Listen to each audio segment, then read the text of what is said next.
Well, it sure has been a toasty one as usual for this month, and it's also been muggy.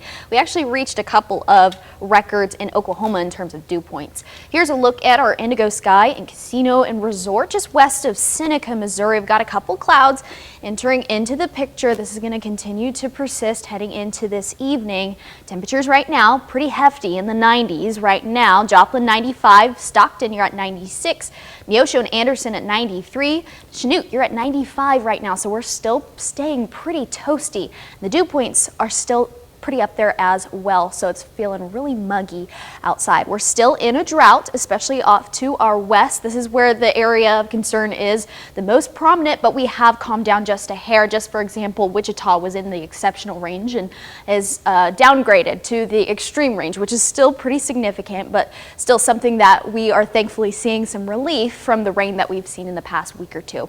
We'll continue to see that tonight as well. Our low tonight, 73 degrees. We'll see lots of precipitation enter into the picture late tonight into early Friday morning. In fact, we have a chance for some severe weather. Nothing compared to what we saw yesterday. In fact, the tornado risk is pretty much at a zero at this point. We really shouldn't be seeing any type of rotation. But the biggest threats have wind and heavy rain. The timeline on this, anywhere from 1 a.m. to 10 a.m. This will be most prominently a little further south into northeastern Oklahoma as well as northwestern Arkansas. So that's where we're going to see the biggest threat. Here's the timeline on this. See a couple scattered showers. We're actually seeing some right now, and we'll continue to see that into the evening hours before we see a line begin to develop. This is around 3 or 3:30, so late tonight. A lot of people will already be asleep at this point.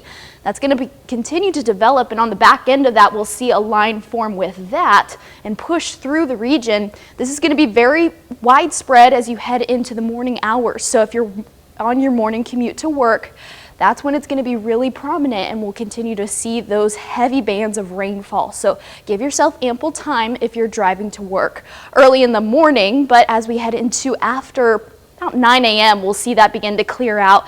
And by lunchtime, we'll just be left with some clouds and temperatures in the 80s, so a little bit cooler than what we have been seeing, especially with the 90-degree temperatures that we've got going on right now. We'll warm back up pretty swiftly into the lower 90s heading into tomorrow afternoon. Here's a look at the expected precipitation that we'll see. Across the board, we'll see a little bit more, anywhere from 2.5 to 4 inches in the red, so pretty significant heading a little further south, but much needed rainfall that we're seeing above all from this storm system. And we've already seen quite a bit in the month of July, and we're only halfway there. It's only the 13th, so thankfully we'll be on track to be a little bit on the above average side in terms of rainfall heading into the rest of the month. Here's a look at your 10-day forecast. We've got precipitation today, and then that'll be left over into tomorrow as well as Saturday. We'll see a chance for some showers here and there, especially in the early morning hours, and then another chance on Monday night. But look at those temperatures really warming up into the upper 90s, into the triple digits by the time we get to Wednesday. So on that warming trend again, unfortunately. And boy, it is muggy out there. You can feel that oppressive